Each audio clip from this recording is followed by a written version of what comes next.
I'm in the middle of a scare zone, and right now this place is calm, peaceful, and not the least bit scary. But here soon, this place will be complete chaos. There are mistakes, and then there's Halloween Horror Nights mistakes. You know, the ones that have you questioning your life at 1 a.m. while you're soaked, starving, and 6 houses behind schedule. I have spent years learning what to do and, honestly, what not to do at HHN, and today, I'm gonna save your night before it even starts.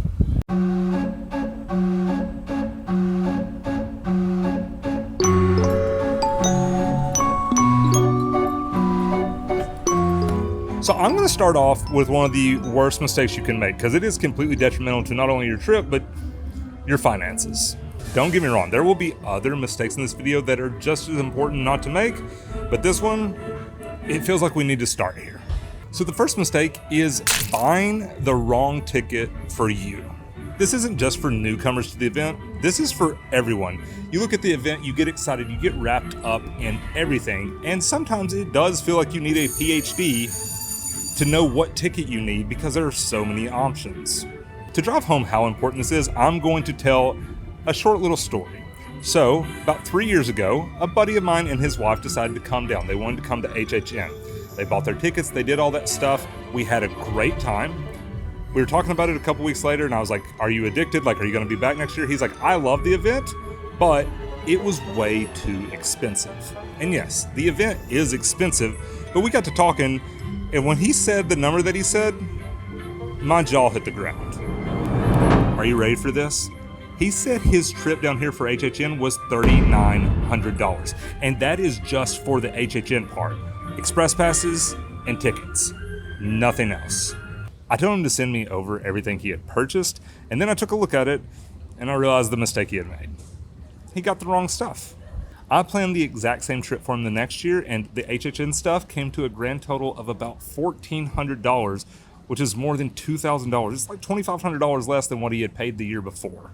All I'm saying is there are tickets that you need, and there are tickets that you don't need, and you need to know what to look for. I'm not gonna break down all the tickets because that's not what this video is, but there are some big mistakes you can make when buying tickets.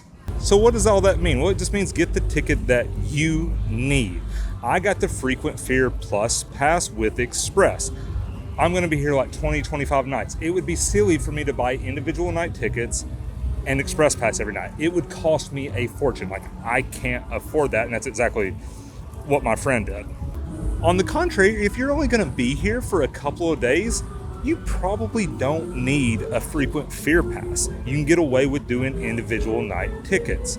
Just look at it, look at how many days you're coming, compare prices. Just don't get caught up in the whole, like, it's out, I've got to buy it, because you might not need it.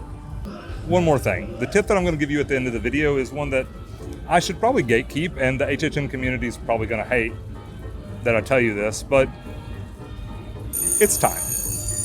This mistake, short, sweet, but very crucial. When you're buying your tickets, buy them ahead of time.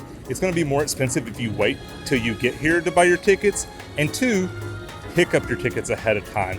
Have them on the mobile app, because that's an option. If you're staying on site at the hotels, you can pick them up there, or you can pick them up at any of like the guest services locations before the night of your event. So if your event starts on a Friday, you can come in early that Thursday, come to City Walk, grab your tickets, because you don't want to be waiting in line. This area is a madhouse every single night because people make this mistake over and over, and it costs them hours. So don't do that. And because I know somebody will ask the question, this includes Frequent Fear Passes, Express Passes, any of it. You can pick them all up beforehand. You don't have to wait till the night of. The next mistake is one that a lot of people have a tough time understanding, and that is not utilizing and understanding stay and screen. Okay, so stay and screen is just a way to get into the parks before that big nasty line happens out front. Trust me, you don't want to deal with that line. Here's why. As you can see, that is Voodoo Donuts, and that is like the Universal Studio store. What am I doing out here? Well, this is about where I have been lined up to go into HHN before because I got here at the wrong time. The crazy thing is I was not at the end of the line. There was a lot of people behind me. So in case you were unsure about how far away this really is, here's the studio store. Here is Voodoo Donuts. And that little tiny thing over there, yeah, that's the arches. That's the entrance. That's ridiculous. So Stay and Scream helps you avoid that. Here's where the confusion happens. If you look online, you will see a Scream Early ticket that gets you access into Stay and Scream. A lot of people just assume you need that, so you buy it. However, that is not the case. Okay, so I probably shouldn't have said you don't need it because you might need it. Here are the instances where you'll need it. If you are coming to Halloween Horror Nights and you want to utilize Stay and Scream, but you don't have an annual pass or a daytime ticket to Universal Studios, you will need the Scream Early Pass to access Stay and Scream. However, if you have an annual pass or any kind of pass that gets you access to Universal Studios on the night that you have an HHN ticket, you do not need the Scream Early ticket. The amount of people that buy the Scream Early ticket when they don't actually need it because they're already going to be in the parks that day, it's more than you could imagine. So as far as utilizing Stay and Scream, there's a little bit of a problem. People are saying that Stay and Scream is maybe changing. That has not been said or confirmed by Universal, but there are talks about it. Originally, you would go to these hold'em pens that you'd be queued up for a ride, but it's sounding like now it may be slightly different, a different mix-in. So as far as utilizing it, it'll probably be a little bit different. The good news is I keep you updated on strategy, not only for HHN, but just for the theme parks in general. So as soon as I hear something, I will let you know, and then I'll test it out and find the optimum strategy for that. So make sure you're subscribed because that'll probably help you out. But one thing will remain the same regardless of what they do with Stay and Scream. It's that it's a great thing, especially if you don't have Express Pass. It's a great way to get ahead on houses. What I always like to do is I'll start at some of the bigger houses that I know are going to have a high wait time throughout the night, and then as the daytime crowds, like I guess nighttime, as the crowds start coming in, I make my way to the back of the park because those wait times will still be relatively low. That's what I've always done, and a lot of times you can have 5 to 6 houses done before the event technically begins. Okay, so this one right here, it's a little personal. This year marks the return of the Lagoon Show.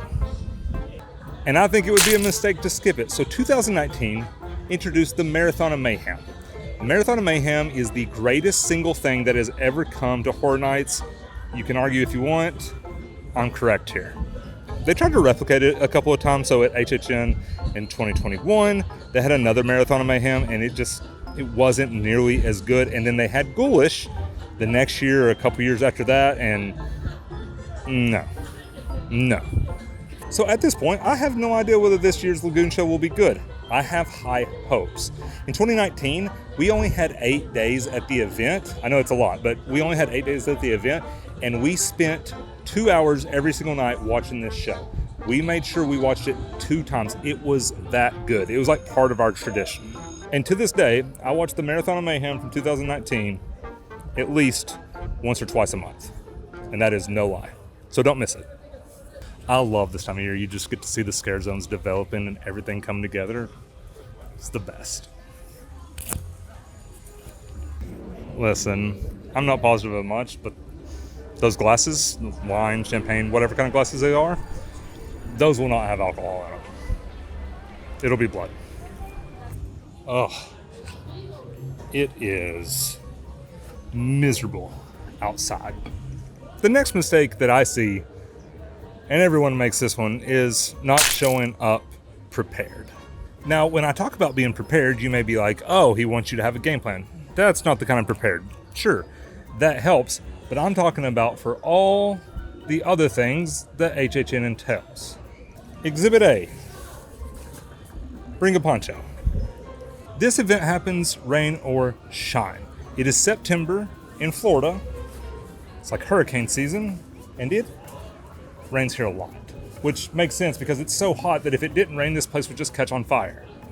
Also, bring one from home, because what you don't want to do is what I've had to do a few times, and that's pay $12 for this trash bag that Universal sells and wear that all day. This is especially true if you're coming opening weekend. There are some traditions that Halloween Horror Nights has. One of which is it almost always rains on opening weekend. If you're coming that weekend, bring your rain gear. Bring whatever you need for rain. It's gonna rain. I can almost guarantee it. This one I can't emphasize enough because I've ruined a few nights making this mistake, and that is not wearing comfortable, sensible footwear. Don't get me wrong. I think it's really fun to wear boots and, all that fun stuff. We all want to get in the Halloween spirit. We all want our outfits to look good. The problem is, there are days where you will walk 40,000 steps at HHN. A lot of people don't realize just how far away from the main parts some of these houses are. They are in the backlots. I really believe that one of the most steps I've ever taken in a day was at Halloween Horror Nights. It was like I'd been there at the park that day and then went to Halloween Horror Nights, and it was close to 50,000 steps. I mean, it was like 49,000 steps. And by the end of that, my feet were killing me.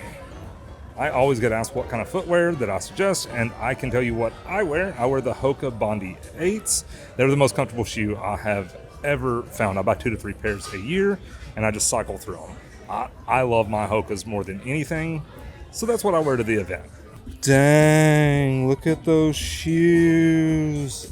Those are sick. Oh my God. Okay, that's enough of that. So here's a little hack, and something that I do anytime I'm going to be in the parks for a long time, whether it's Halloween Horror Nights or any other time, and that is I bring a change of socks. Let me just tell you something. It is life-changing. At about 11 o'clock, changing your socks. I mean, you probably don't think it's going to do much. Just do it once, and you will never not have an extra pair of socks in your bag. It's also kind of a hedge against getting wet feet because there are puddles, and like I said, it rains sometimes. So it's just a hedge, and being able to change your socks once they're wet, it'll save your night. I'm not saying this is testing for the Lagoon Show, but I'm saying it looks like testing for the Lagoon Show.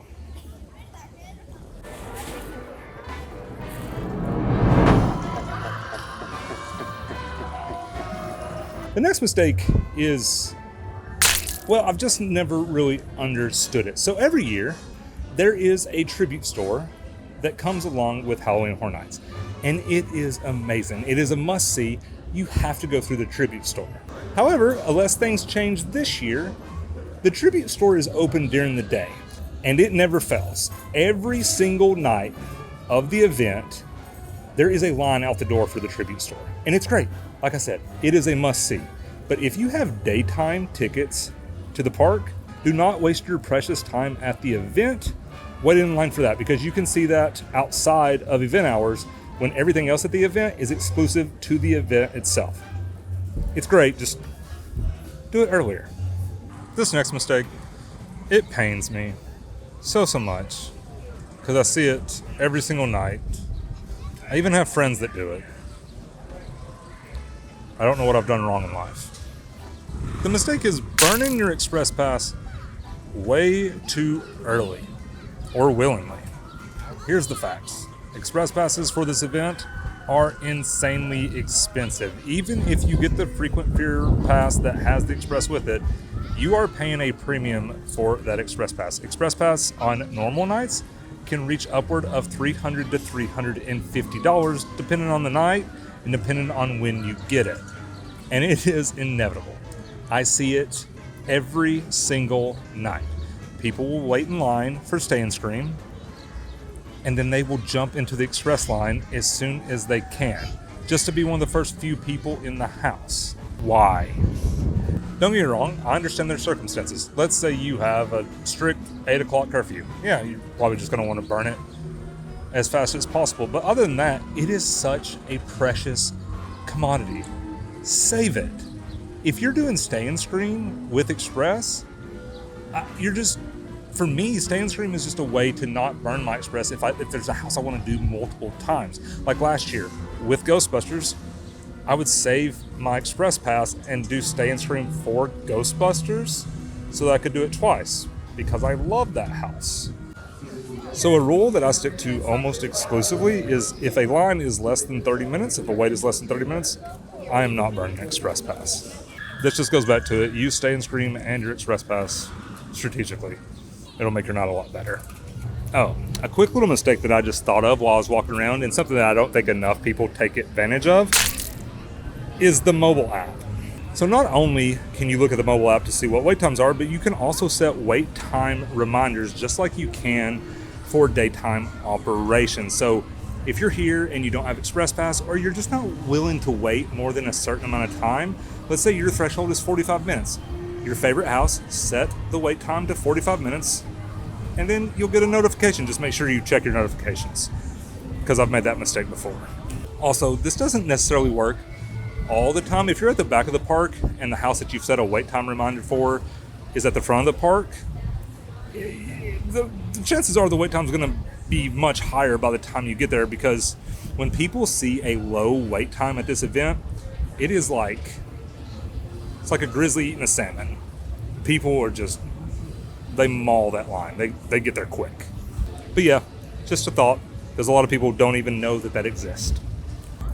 Another mistake I would love to see less and less of us make is not embracing the HHN traditions. Great example is behind me. This is Mel's Drive-In, but during Halloween Horror Nights, it becomes Mel's Die-In. It is almost a rite of passage that you have to get your picture taken in front of this when it's Mel's Die-In. Every night, when the lights start going, you will see dozens of people lined up, getting the perfect selfie or group shot. It's just part of it. But the thing is, this event is 35 years old. And there's a lot of traditions that have been formed. You've got your pizza fries, you've got your twisted taters, the catchphrases that we find inside the houses that we all latch onto. But my favorite part about it is creating your own traditions. Find something that you love to do every year. Find something about the event that you enjoy or that you come back to every year that you're always looking forward to, and just make it part of your experience. Some of my favorite memories at the event are just the little things that we would do along the way, little traditions that we started, like 2019. I talked about the Marathon of Mayhem earlier, but before the Marathon of Mayhem, we always had to get the little pumpkin donuts that represented like the dying pumpkin patch from season 2 of Stranger Things. We did not watch that show without those donuts. Just fun little traditions. We're almost there. We're almost to the end. But another mistake that even I make most years is judging a house based off of one run. Now, if you've never been to the event, you may be unaware that there is cast change in between sets. I'm not sure about the frequency, but I think it's like every 15 minutes or so. And so you could go through a house and it feel somewhat empty. But then a couple hours later, you come back to that house and there's scare actors everywhere, and it is insane. Also, the houses change throughout the year. The path and the scenes don't really change, but the scare actors get more acclimated to what they're doing. The scares get more coordinated and more intense. And there's times where it just feels like a whole new house. Like, I can't remember if it's 2 or 3 years ago, the Monsters house. The first time we went through it, like the first 2 or 3 times we went through it, we really just did not like it. It was near the bottom of my list. By the last night of the event, is in my top 3. Things change. You get bad walkthroughs. You can get multiple bad walkthroughs, but try not to judge it. I know on opening night, I'll be recording inside the houses and doing a reaction to the house after one walkthrough. So I'm kind of being hypocritical here, but in all fairness and all seriousness, judging off of one run, you can almost never judge it off of one run. You can have a really good run, but if you have a bad run, chances are something just went wrong. The scare actors are extremely passionate about this event, and so is everyone who has a hand in the creative process. So give everything a fair shot. Sure, there are going to be houses that are better than others, but one bad walkthrough does not mean that the house is a bad house. I don't know about you guys, but one of my favorite parts about Halloween is the food.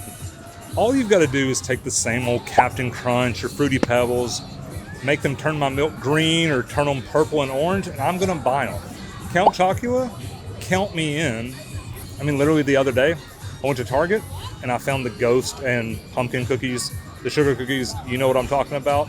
I bought 6 boxes. You may think I'm lying, but I don't know who gave me money. All I'm saying is Halloween candy, Halloween themed things, they have me in a chokehold. And lucky for me and anyone like me, one of the biggest parts of Halloween Horror Nights is the themed food. And one of the biggest mistakes that you can make is not trying some of it. Some of my best memories are tied to some of the food that I have had at this event. It is just so much fun and puts you in the spirit to get something that's themed or has like a bloody sauce or any of those things. Some green and purple sprinkles, I'm in. But over the course of the last 5 to 6 years, the food and beverage team here at Universal has done an amazing job at updating and innovating the menus. We have a bunch of great chefs here at Universal, so the food continues to get better and better. And with Epic Universe having some of the best theme park food that exists in the world right now, I'm really excited to see what they do at Halloween Horror Nights. Okay, listen, this last one, I have literally come over here where there's nobody around, because I don't want the HHN pros or the locals to get mad at me when I tell you this. The last mistake is leaving too early. One of the longest kept secrets, as someone who's been coming to HHN for a very long time and now someone who's a local, the best hour or 2 hours of the event to get stuff done is after midnight. Think about it. A lot of these families are here on vacation and they add Halloween Horror Nights to that itinerary. So they're in the parks in the mornings. By the time 10, 11 o'clock rolls around, they are ready for bed. I mean, I would be. I don't know how I used to do it. We used to come and go from open to close. Can till can't is what we always said. But the fact is, wait times are almost half of what they are any other time of the event if you will just wait a little bit. If there's a house that you're wanting to go through, sometimes the best time to go through it is at 1 o'clock in the morning. Now I get it, like sometimes that's not feasible, but I'm just here to tell you, sometimes it's worth not getting here earlier so you can stay later. Go back to the hotel, take you a nap, do something, and wait to come later and stay later at the event because you will love that last hour and a half to 2 hours. It is the best.